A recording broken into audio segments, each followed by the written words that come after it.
Praise the Lord. നിങ്ങളെ എല്ലാവരെയും blessed മോർണിംഗിലേക്ക് യേശു ക്രിസ്തുവിൻ്റെ നാമത്തിൽ സ്വാഗതം ചെയ്യുന്നു.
പ്രിയരെ, അനുഗ്രഹിക്കപ്പെട്ട ഒരു പ്രഭാതം കൂടെ നമ്മുടെ ജീവിതത്തിൽ അനുവദിച്ചു തന്ന വലിയവനായ ദൈവത്തെ നമുക്ക് ഒരുമിച്ച് ചേർന്ന് നന്ദി പറയാം. എത്ര പേർ പറയും, ഞാൻ മിമ്മതല്ല, എൻ്റെ ദൈവം എന്നെ നടത്തിയതാണ്. ഒന്നുകൂടെ പറഞ്ഞു കഴിഞ്ഞാൽ 2026 ഏപ്രിൽ മാസം 17-ാം തീയതി വരെയും എന്നെയും എൻ്റെ കുടുംബത്തെയും കണ്ണിലെ കൃഷ്ണമണി പോലെ സൂക്ഷിക്കുകയും വിടുവിക്കുകയും ചെയ്ത വലിയവനായ ദൈവത്തിന് നന്ദി പറഞ്ഞുകൊണ്ട് ഈ പ്രഭാത ചിന്തയിലേക്ക് നമുക്ക് ഒരുമിച്ച് അടുത്തു വരാം.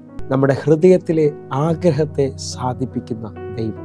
പ്രിയരെ, പ്രാരംഭവാക്യത്തിലേക്ക് 145-ാം സങ്കീർത്തനം അതിൻ്റെ 19-ാമത്തെ വാക്യം. തൻ്റെ ഭക്തന്മാരുടെ ആഗ്രഹം അവൻ സാധിപ്പിക്കും, അവരുടെ നിലവിളി കേട്ട് അവരെ രക്ഷിക്കും. പ്രിയരെ, പ്രഭാതത്തിൽ ദൈവം നമ്മോട് ഇടപെട്ട അനുഗ്രഹിക്കപ്പെട്ട വചനത്തിനായി നമുക്ക് ഒരുമിച്ച് ചേർന്ന് ദൈവത്തിന് നന്ദി പറയാം.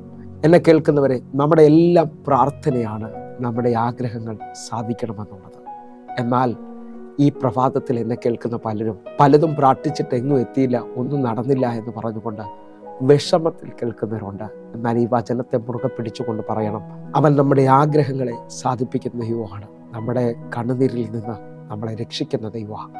ആ ദൈവത്തിൻ്റെ പാദപീഠത്തിലോട്ടാണ് നമ്മൾ അടുക്കുന്നത്. ഒന്നുകൂടെ പറഞ്ഞാൽ 20-ാം സങ്കീർത്തനം അതിൻ്റെ 4-ാമത്തെ വാക്യം. നിന്റെ ഹൃദയത്തിലെ ആഗ്രഹം അവൻ നിനക്ക് നൽകട്ടെ, നിന്റെ താല്പര്യമൊക്കെയും നിവർത്തിക്കട്ടെ. പ്രിയരെ, ഈ വചനം കേൾക്കുമ്പോൾ നമുക്കൊരു കാര്യം വ്യക്തമാണ്.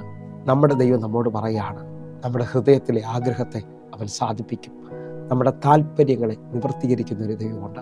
ദൈവിക മാർഗത്തിൽ ദൈവവചനത്തിനകത്ത് ജീവിക്കുന്ന ഒരാൾ പോലും നിരാശപ്പെടേണ്ടി വരത്തില്ലെന്ന് യോഹന്നാന്റെ സുവിശേഷം 15-ാം അധ്യായം 7-ാമത്തെ വാക്യം വായിച്ചാൽ നമുക്ക് മനസ്സിലാകും. യോഹന്നാന്റെ സുവിശേഷം 15-ാം അധ്യായം 7-ാമത്തെ വാക്യം. നിങ്ങൾ എന്നിലും എൻ്റെ വചനം നിങ്ങളിലും വസിച്ചാൽ നിങ്ങൾ ഇച്ഛിക്കുന്നത് എന്തെങ്കിലും അപേക്ഷിപ്പിൻ, അത് നിങ്ങൾക്ക് കിട്ടും. ഈ വചനം വായിച്ചു കേൾക്കുമ്പോൾ നമുക്കൊരു കാര്യം മനസ്സിലാകും, നമ്മുടെ ആഗ്രഹങ്ങൾ ദൈവം സാധിപ്പിക്കുന്നത് വചനത്തിനകത്ത് നിൽക്കുമ്പോഴാണ്. ഒന്നുകൂടെ പറഞ്ഞാൽ, സങ്കീർത്തനക്കാരൻ പറയുന്നത്, അവൻ്റെ വചനത്തെ രാവും പകലും ധ്യാനിക്കുന്ന മനുഷ്യൻ ഭാഗ്യവാൻ. അവൻ ആറ്റരുകത്ത് നട്ടിരിക്കുന്നതും തക്കകാലത്ത് ഫലം കായ്ക്കുന്നതും ഇല വാടാത്ത വൃക്ഷം പോലെ ഇരിക്കും, അവൻ ചെയ്യുന്നതൊക്കെയും സാധിക്കും. നിങ്ങൾ വിശ്വസിക്കുന്നവരാണെങ്കിൽ ദൈവത്തിൻ്റെ വചനത്തിനകത്ത് നിലനിൽക്കുക. നിങ്ങളുടെ ആഗ്രഹങ്ങളെ ദൈവം സാധിപ്പിക്കും. നിങ്ങളുടെ വിഷയത്തിനകത്ത് ദൈവം മറുപടി തരും. ആ നിലയിൽ തന്നെ ഇന്ന് ഈ വചനം ശ്രദ്ധിക്കുമ്പോൾ ഞാൻ ആത്മാവിൽ വിളിച്ചു പറയുന്നത്, ദൈവസന്നിധിയിൽ ദീർഘമായി പ്രാർത്ഥിക്കുന്ന, ദൈവസന്നിധിയിൽ കരയുന്ന ഹിസ്കിയാവുമാരുണ്ടെങ്കിൽ, ജീവിതം അവസാനിച്ചെന്നും മുമ്പോട്ട് വഴിയില്ലെന്നും സാഹചര്യം വിളിച്ചു പറഞ്ഞാലും നിന്റെ കണ്ണുനീരിൽ ദൈവം നിന്റെ ആഗ്രഹത്തെ സാധിപ്പിക്കും. നിന്റെ ആയുസ്സിനോട് ദൈവം 15 വർഷം നീട്ടിത്തരുന്നു ഹിസ്കിയാവിനോട് പറഞ്ഞ ദൈവം ഈ പ്രഭാത പ്രാർത്ഥനയിൽ ചിലവരുടെ ആഗ്രഹത്തെ ദൈവം സാധിപ്പിക്കാൻ പോവുകയാണ്. ചിലവരുടെ പ്രാർത്ഥനയ്ക്ക് ദൈവം മറുപടി തരാൻ പോവുകയാണ്. ഒന്നുകൂടെ നിങ്ങൾ നോക്കിയേ, 34-ാം സങ്കീർത്തനം അതിൻ്റെ 10-ാമത്തെ വാക്യം പറയുന്നു, ബാലസിംഹങ്ങളും ഇരകിട്ടാതെ വിശന്നിരിക്കും, യഹോവയെ അന്വേഷിക്കുന്നവർക്കോ ഒരു നന്മയ്ക്കും കുറവില്ല. ഈ വചനങ്ങൾ വായിക്കുമ്പോൾ നമുക്കൊരു കാര്യം വ്യക്തമായി മനസ്സിലായി, ദൈവത്തെ ആശ്രയിക്കുന്ന, ദൈവത്തിൻ്റെ വഴിയിൽ നടക്കുന്നവനും ഒന്നിനും മുട്ടുണ്ടാകത്തില്ല. സങ്കീർത്തനക്കാരൻ പറയുകയാണ്, യഹോവ എൻ്റെ ഇടയിലാകുന്നു, എനിക്കൊന്നിനും മുട്ടുണ്ടാകത്തില്ല. ദൈവത്തിൻ്റെ ശബ്ദം കേട്ട് ദൈവത്തിൻ്റെ വഴിയിൽ നടക്കുന്ന, ദൈവവചനത്തെ അനുസരിക്കുന്നവനോട് ഈ പ്രഭാതത്തിൽ എനിക്കൊരു കാര്യം പറയാനുണ്ട്, ദൈവം നിൻ്റെ ആഗ്രഹത്തെ സാധിപ്പിക്കും. നിൻ്റെ ഹൃദയത്തിലെ ആഗ്രഹം അവൻ നിനക്ക് നൽകും. കർത്താവിനെ ഒന്ന് മുറുകെ പിടിക്കാൻ പറ്റുന്ന ഉത്തരവുകളുണ്ട്. പ്രാർത്ഥിക്കുന്നവർ ലജ്ജിച്ചു പോകത്തില്ല കേട്ടോ. ഒന്നുകൊണ്ട് നോക്കിയാൽ നിങ്ങൾക്കറിയാം, മാർക്കോസിൻ്റെ സുവിശേഷം 10-ാം അധ്യായം അതിൻ്റെ 51-ാമത്തെ വാക്യം. യേശു അവനോട്, ഞാൻ നിനക്ക് എന്ത് ചെയ്തു തരണമെന്ന് നീ ഇച്ഛിക്കുന്നു എന്ന് ചോദിച്ചതിന്, റബ്ബിനി, എനിക്ക് കാഴ്ച പ്രാപിക്കണമെന്ന് കുരുടൻ അവനോട് പറഞ്ഞു. ഈ വചന പശ്ചാത്തലം നമുക്കെല്ലാവർക്കും സുപരിചിതമാണ്. തിമായിയുടെ മകനായ ബർത്തിമായെ കുറിച്ചാണ്. അവൻ വഴിയരികിൽ കുരുടനായി നാളുകളായി യാചിച്ചുകൊണ്ടിരിക്കുകയാണ്. എന്നാൽ അവൻ യേശു പോകുന്നു എന്ന് കേട്ടിട്ട് കരുണ തോന്നണമെന്ന് അവൻ നിലവിളിച്ചു. വലിയ പ്രതികൂലമായി കണ്ടു. പക്ഷെ അവൻ്റെ നിലവിളി നിർത്തിയില്ല. അവൻ വീണ്ടും നിലവിളിച്ചു. ഉച്ചത്തിൽ നിലവിളിച്ചതാണ് വിശ്വാസത്തോടെ. എന്നെ കേൾക്കുന്നവരെ, യേശു അവിടെ നിന്നു. ഈ പ്രഭാതത്തിൽ കരയുന്ന, പ്രാർത്ഥിക്കുന്ന, ദൈവവചനത്തിൽ ഉറച്ചു നിൽക്കുന്ന നിനക്ക് വേണ്ടി എൻ്റെ കർത്താവ് നിൽക്കാൻ പോവുകയാണ്. നിൻ്റെ ആഗ്രഹത്തെ നീ ഇച്ഛിക്കുന്നത് എന്താണ്?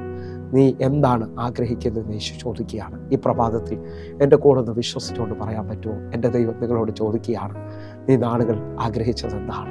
അങ്ങനൊരു ശബ്ദം കേൾക്കുമെന്ന് വിശ്വസിക്കുന്നുണ്ടോ? ഞാൻ ആത്മാവിൽ ചിലരെ നോക്കി പ്രവചിക്കുകയാണ്. ഇന്നത്തെ ദിവസം എൻ്റെ ദൈവം നിൻ്റെ ആഗ്രഹത്തെ സാധിപ്പിക്കാൻ പോവുകയാണ്. ഇന്നത്തെ ദിവസം നിൻ്റെ കണ്ണുനീരിന് എൻ്റെ ദൈവം തുടയ്ക്കാൻ പോവുകയാണ്. ചിലവരെ കണ്ണിൽ നിന്ന് കണ്ണുനീര് തുടയ്ക്കും കേട്ടോ. ചിലവർക്ക് എൻ്റെ ദൈവം മറുപടി തരും. മത്തായിയുടെ സുവിശേഷം 15-ാം അധ്യായം അതിൻ്റെ 28-ാമത്തെ വാക്യത്തിൽ ഒരു കാനാന്യ സ്ത്രീയെക്കുറിച്ച് നമുക്ക് കാണാൻ പറ്റും. തൻ്റെ മകളുടെ ഭൂതോപദ്രവം മാറേണ്ടതിനായിട്ട്, തൻ്റെ മകൾക്ക് സൗഖ്യം വരേണ്ടതിനായിട്ട് അവൾ യേശുവിൻ്റെ അടുക്കൽ വന്ന് ആഴമായി നിലവിളിക്കുന്നത് കാണാൻ പറ്റും. എൻ്റെ മകളെ വെടിവെക്കണമെന്ന് പറഞ്ഞുകൊണ്ട്. അവിടെ ഒന്നും അവൾക്ക് വിടുതൽ കിട്ടുന്നതായി കാണുന്നില്ല. എന്നാൽ അവൾ പുറകെ ചെന്ന് നിലവിളിക്കുന്നത് കാണാൻ പറ്റും. ആ പാദപീഠം വരെയും കുനിഞ്ഞ ദൈവത്തെ ആരാധിക്കുന്നത്, നമസ്കരിക്കുന്നത് കാണാൻ പറ്റും. യേശുവിനോട് ആഴമായ ഒരു വെളിപ്പാട് പറയുകയാണ്. ഉടയവന്റെ മേശയിൽ നിന്ന് വീഴുന്ന അപ്പം നുറുക്കുകൾ നായ്ക്കുട്ടിയുടെ അവകാശമെന്ന് അവൾ അവകാശം പറയുകയാണ്. ആ സമയത്ത് കർത്താവ് അവളോട് പറയുന്ന വാക്യം മത്തായിയുടെ സുവിശേഷം 15-ാം അധ്യായം അതിൻ്റെ 28-ാമത്തെ വാക്യം, സ്ത്രീയെ, നിന്റെ വിശ്വാസം വലുത്, നിന്റെ ഇഷ്ടം പോലെ നിനക്ക് ഭവിക്കട്ടെ എന്ന് പറഞ്ഞു. ആ നാഴിക മുതൽ അവളുടെ മകൾക്ക് സൗഖ്യം വന്നു. വിശ്വസിക്കുന്നുണ്ടെങ്കിൽ ഈ പ്രഭാതത്തിൽ നിങ്ങളുടെ വിശ്വാസത്തെ വർദ്ധിപ്പിച്ചു. നാളുകൾ പ്രാർത്ഥിച്ചിട്ടും ഒരു നന്മയും കണ്ടില്ല, ഒരാഗ്രഹവും നടന്നില്ല എന്ന് പറഞ്ഞ് പിന്മാറിപ്പോവുകയല്ല. വിശ്വാസത്തിൽ പിടിച്ചു നിൽക്കുന്നതിനോട്, കർത്താവിനെക്കുറിച്ച് ആഴമായ ഒരു വെളിപ്പാട് കാണുന്നതിനോട് എൻ്റെ ദൈവത്തിന് പറയാനുണ്ട്, ഇന്ന് നിൻ്റെ ഇഷ്ടം ദൈവം സാധിപ്പിക്കും. നിൻ്റെ ഹൃദയത്തിലെ ആഗ്രഹം ദൈവം നിനക്ക് നൽകും. അങ്ങനെ വിശ്വസിക്കുന്നവരെൻ്റെ കൂടെ ചേർന്നുകൊണ്ട് കർത്താവിനെ ഒന്ന് മുറുകെ പിടിച്ച് ഈ ദിവസം ഒരു അത്ഭുതത്തിൻ്റെ ദിവസമാണ്. നമുക്കൊരുമിച്ചൊന്ന് കണ്ണുകൾ അടയ്ക്കാം. ഞങ്ങളെ സ്നേഹിക്കുന്ന ഞങ്ങളുടെ നല്ല ദൈവമേ, നാളുകൾ പ്രാർത്ഥിച്ച, നാളുകൾ കരഞ്ഞ ചിലവർക്ക് ഇന്ന് അങ്ങ് വലുതായി അവരുടെ ആഗ്രഹത്തെ സാധിപ്പിക്കാൻ പോവുകയാണ്. ഇതൊരു അത്ഭുതത്തിൻ്റെ ദിവസമാക്കണമേ അപ്പ. കർത്താവ് അത്ഭുതം ചെയ്തു കഴിഞ്ഞാൽ നന്ദി. യേശുവിൻ നാമത്തിൽ ഞാൻ പ്രാർത്ഥിക്കുന്നു, കേൾക്കണം പിതാവേ. ആമേൻ, ആമേൻ, ആമേൻ. പ്രിയരെ, ഈ പ്രഭാത സന്ദേശം നിങ്ങൾക്ക് അനുഗ്രഹമാകുന്നുവെങ്കിൽ നിങ്ങൾ ഈ യൂട്യൂബ് ചാനൽ സബ്സ്ക്രൈബ് ചെയ്യും, ഫേസ്ബുക്കിൽ നിങ്ങൾ ജോയിൻ ചെയ്യുകയും ചെയ്യണമെന്ന് ഓർപ്പിക്കുന്നു. അതേപോലെ ഈ കാണുന്ന 811 നിങ്ങൾക്ക് വിളിക്കുവാൻ കഴിയും, നമുക്ക് ഒരുമിച്ച് പ്രാർത്ഥിക്കാൻ കഴിയും. കർത്താവ് നിങ്ങളെ അധികത്തിൽ മാനിക്കട്ടെ. നിങ്ങൾ ഈ യൂട്യൂബ് ലിങ്ക് മറ്റുള്ളവരിലേക്ക് കൂടെ എത്തിക്കണമേ. ആയിരങ്ങൾക്ക് ഇതൊരു അനുഗ്രഹമായി തീരട്ടെ. കർത്താവ് ഈ ദിവസങ്ങളിൽ നിങ്ങൾക്ക് വേണ്ടി വലുത് ചെയ്യും. കർത്താവ് നിങ്ങളെ മാനിക്കട്ടെ. God bless you. ആമേൻ.